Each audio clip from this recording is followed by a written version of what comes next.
Hey, everybody, welcome to Monday Motivation. This is how to pass Nclex as well, which is a huge part of just staying motivated, is getting the education that you need to get your nursing license, which is the goal. So come on in, let me know where you're from in the comments. This is also an amazing opportunity if this is your first time to follow the Facebook page and subscribe to the YouTube channel. Let's do that together because we are a community. We are always studying. This is where it happens. We're going to talk about critical thinking today. Critical thinking today. Are you down for this study session? It's going to be a quick, intensive one. So let's just get into it. We're going to look at questions. We are going to look at questions. Good afternoon. It's Monday. It's Monday. All right. So our first question is this. Ready, Mary? I'm so glad you're ready. At a senior citizens meeting, a nurse talks with a client who has diabetes mellitus type 1. Okay. Which statement by the client during conversation is the most predictive of a potential for impaired skin integrity? Here are the options. Number 1, I give my insulin in my thighs. 2, sometimes when I put my shoes on, I don't know where my toes are. 3, here are my up and down glucose readings that I wrote on my calendar. Or 4, if I bathe more than once a week, my skin feels too dry. So here, guys, we are breaking down a scenario. We're breaking down a question stem, and we are looking for risks. All right. We are evaluating our clients' risks by analyzing cues that they say. So I give my insulin in my thighs. Sometimes when I put my shoes on, I don't know where my toes are. 3, here are my up and down glucose readings that I wrote on my calendar. Or if I bathe more than once a week, my skin feels dry. Oh my goodness.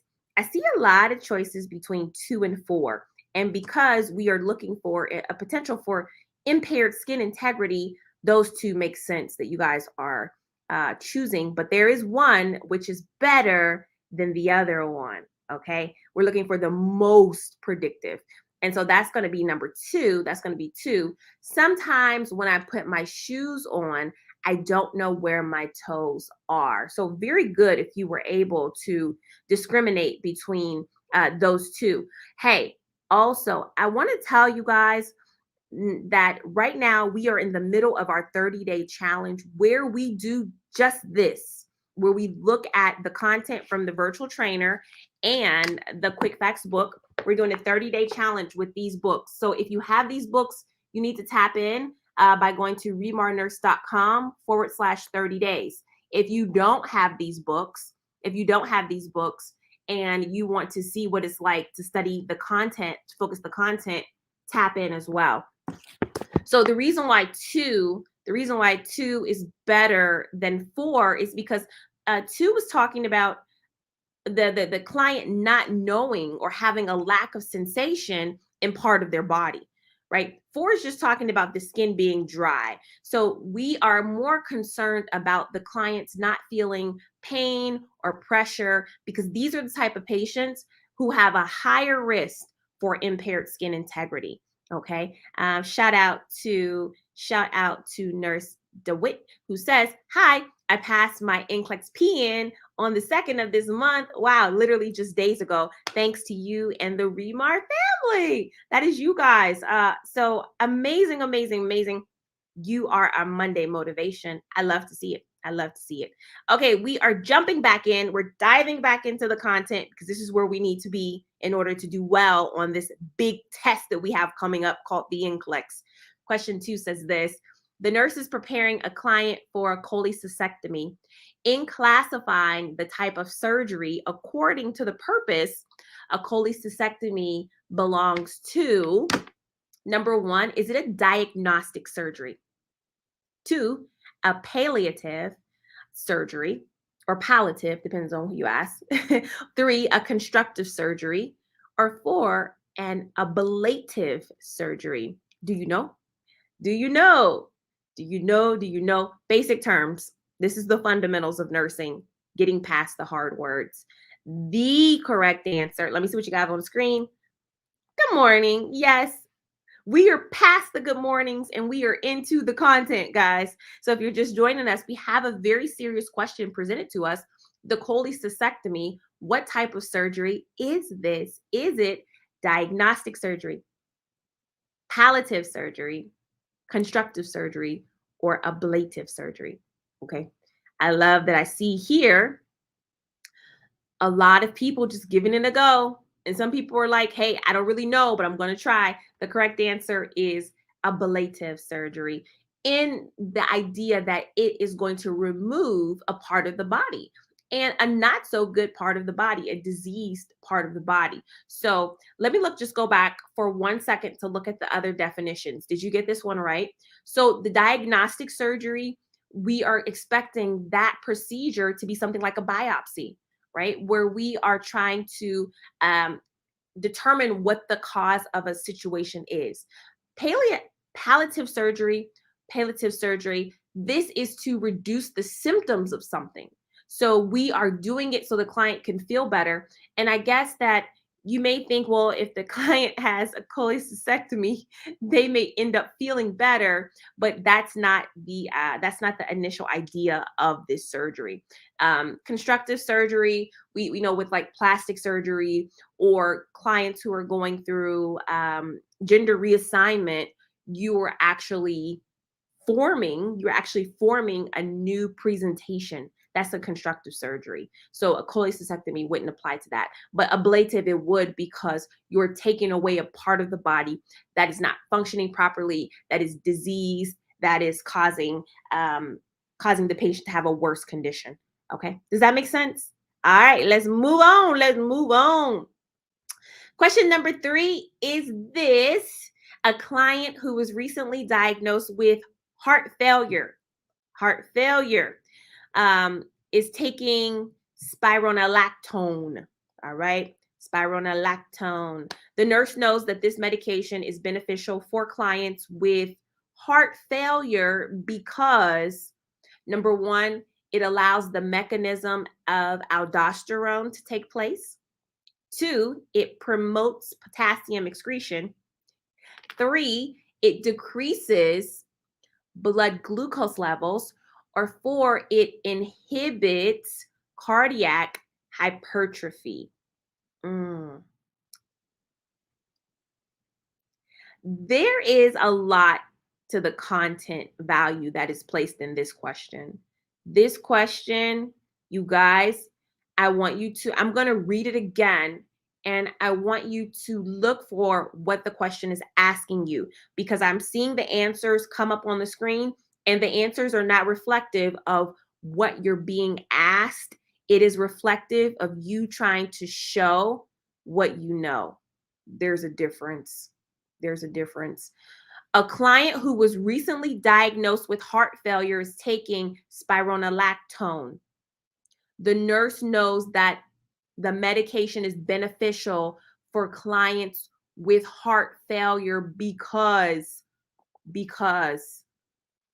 number 1, 2, 3, or 4. This is very important. This is why I say all the time, when you take Nclex, make sure you're taking the test that they give you and not the test in your mind. Okay, there's a difference. Correct answer. I see you guys changing. I see you guys you're turning this thing around based off of my prompting. Okay. And that's okay that you're doing it while you're studying, but you have to be willing to do it. You have to be capable of doing it on your exam. So the correct answer is indeed number 4. Okay. The reason why it's number 4 is because we are talking about a client who has heart failure. And so we know the issue with heart failure. Your body is retaining fluid. Your body is retaining fluid in terms of the fact that it is not getting it from it's not getting the excretion from the kidneys, right? And so what the spironolactone does is it helps this congestive heart failure patient, by preventing the enlargement of the heart, right? It don't have nothing to do with the potassium. The potassium sparing part, it's okay. All right. I mean, it's cool, but this person has an issue with their heart, the fluid retention. That is the benefit of taking spironolactone. And so, yes, it's cool to know some points about a medication, but it's cooler to know how it is keeping your patient alive. That's the cool part of it. So, do you guys get that? All right. Okay. Shout out to the nurses who are passing. Let's go. Let's get into it. Again, I have another question. Question number 4. The nurse is administering digoxin. One of the nursing considerations is to monitor the following electrolyte. Okay. The nurse is administering digoxin. One of the nursing considerations is to monitor the following electrolyte. Is it 1, potassium, 2, sodium, 3, zinc, or 4, copper? What do you guys think?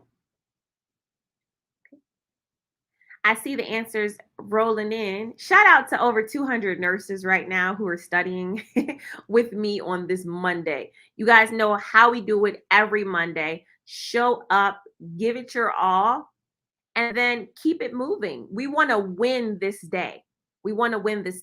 And the way we can win this day is by small things, small decisions. That's what I've been talking about with Mark. Small decisions really affect a lot of other bigger things.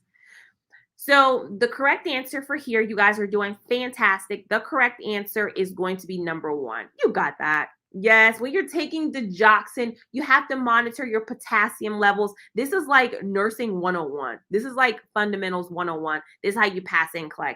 And a lot of you guys are saying, yes, now is my time to pass. I want to win. I want to get my license before the summer is over, before my kids go back to school. Some of you are testing very, very soon. And knowing information like the relationship between digoxin and potassium is crucial. Low levels of potassium can lead to arrhythmias in general, but especially when a person is taking digoxin, it can increase digoxin toxicity.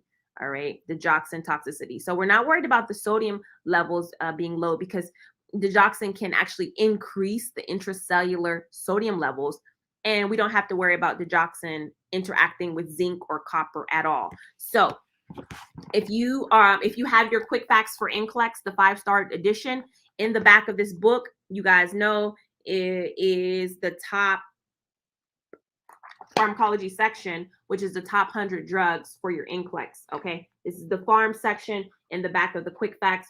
During our 30-day challenge, we are going over quick facts and we're going over the virtual trainer workbook. So hop into the 30-day challenge. We're just at the beginning of it. And every day, you guys know I go live on Mondays, but if you go to remarnurse.com/30, every day you will be getting a video of me going over this information from the virtual trainer. So tap into that.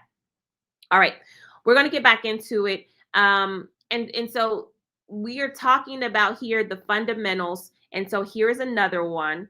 All right. A client is ordered for a paracentesis due to ascites. You got to know what those terms are. Paracentesis due to ascites. What instructions should the client be given just before undergoing paracentesis? Okay, so this is content-based. Number 1, NPO 12 hours before the procedure. 2, empty bladder before the procedure. 3, strict bed rest following procedure. Or 4, empty bowel before procedure. All right, what do you guys say? I see the answers rolling in. And you know what, guys?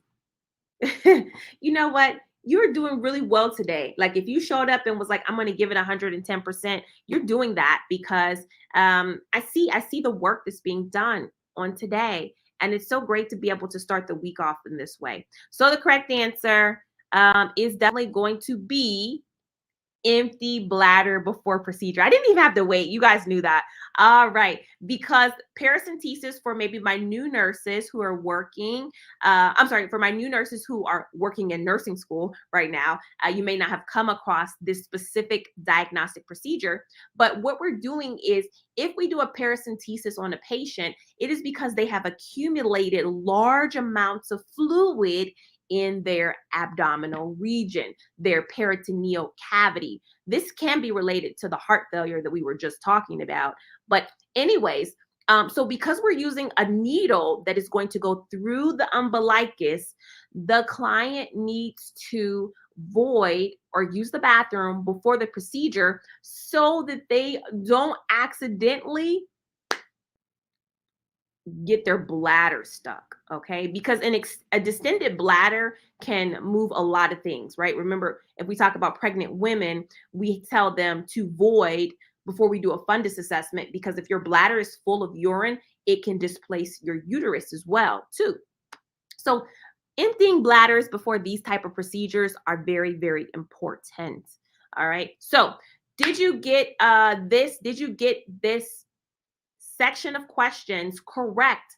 If you did, if you got 4 out of 5, there was like one that I could give that you may have missed, but you should have at least gotten 4 out of 5 of these questions right.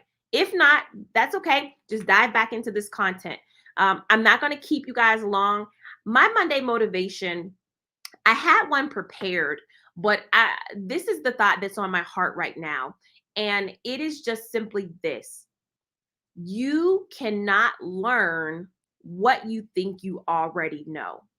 And this is a very powerful statement because when we are talking about studying for Nclex, when we're talking about joining my 30-day challenge, this all takes place after you have been through a formal education in nursing school. After I'm telling you guys, come study with me. Come, I'm telling you guys, get in the virtual trainer. You need to learn. But a lot of mentality that I come across with nursing students is that I already know what she's talking about. I already know this stuff. I know when she says content, I learned that in nursing school. And what I'm telling you guys is that there is a higher level of knowledge that is required for your board exams that you may not have had to prove that you know before this time. So what we learn in nursing school, what you're introduced in nursing school is great, but I am realizing the longer I stay in this space that there is a gap of knowledge between nursing school and state board exams. However, if you have the mentality that I know everything and I don't need to learn, you will not be able to learn. You absolutely won't. It is impossible to learn what you think you already know. So what I'm saying is that with this opportunity that I give you guys every Monday, take advantage of it. Okay. With this opportunity of the 30-day challenge, usually I only do this once a year. I'm doing it right now because there is one student who will take advantage of it, and that student will be successful and get their nursing license. So if that is you, join the 30-day challenge, remarnurse.com/30. Come in with a desire and an expectation to learn something new. Come in with a desire to improve your critical thinking, with a desire to test your recall knowledge faster, right? I like this. Tarika says, I appreciate your reviews. I know I don't know it all. All right. And so that is the approach you have to take in studying for your board exams, in nursing in general, and in life.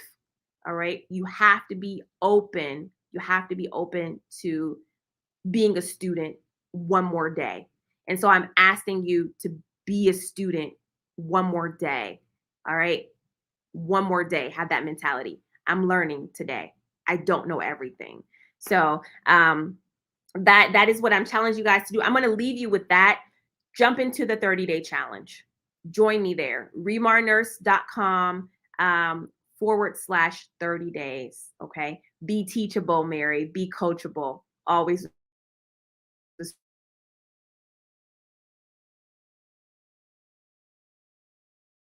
are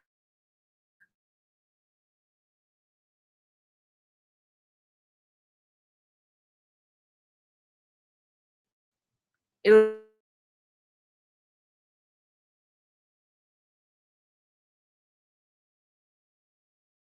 jump off.